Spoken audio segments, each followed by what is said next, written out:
In 1971, a horrific genocide unfolded in East Pakistan, now known as Bangladesh. Amidst the chaos of the Cold War, the world largely remained silent as mass slaughters, rapes, and unimaginable atrocities took place. This is a story of a courageous diplomat, a genocide brushed under the carpet, the valor shown by the Indian armed forces, and the moral failure of the Nixon administration. In 1971, Pakistan, then a US ally, initiated a shockingly bloody crackdown in East Pakistan, targeting students, intellectuals, and the local Hindu minority. Archer Blood, the US Consul General in Dhaka, witnessed the brutality firsthand. Desperate to stop the bloodshed, he repeatedly sent urgent messages to Washington, detailing the atrocities and pleading for intervention.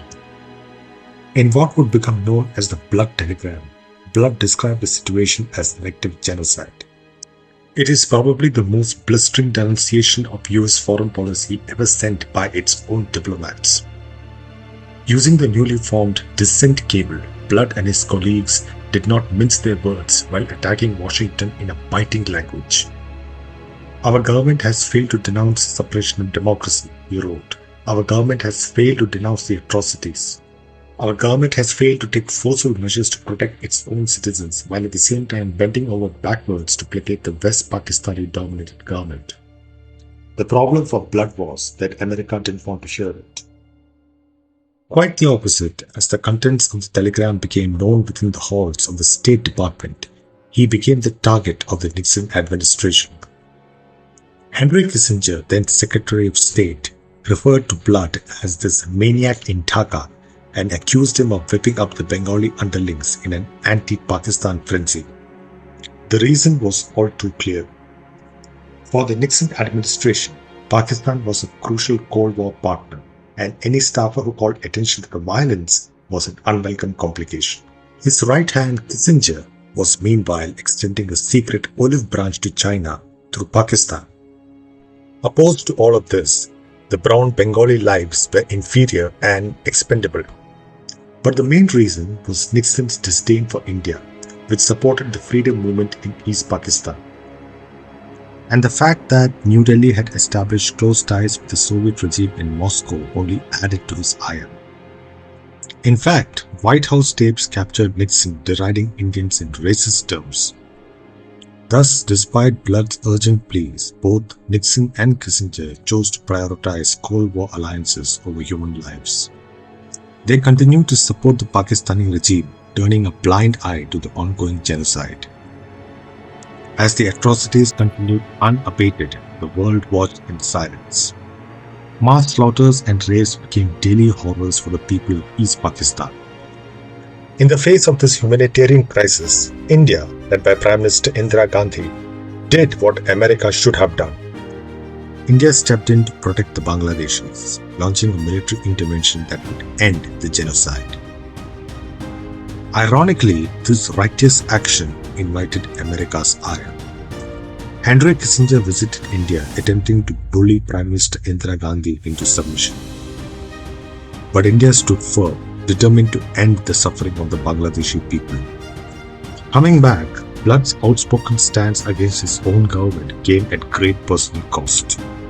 He was recalled to Washington and unceremoniously given the boot. Once a rising star, he was consigned to an HR job.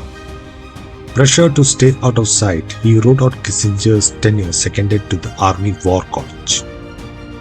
He never got another overseas post until after Kissinger's departure, and he never held the position of ambassador again.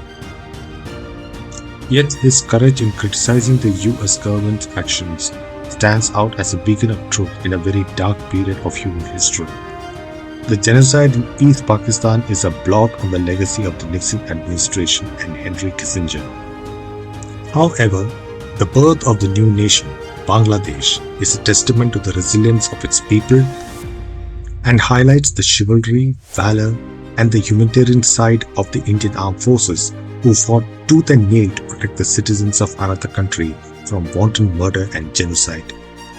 While the so-called democracies and the United Nations bickered, delayed, debated, and failed miserably in discharging their basic humanitarian duties, Finally, on 16 December 1971, despite massive US military and diplomatic resistance, the Pakistani War Command collapsed and surrendered to the Indian Army at Dhaka.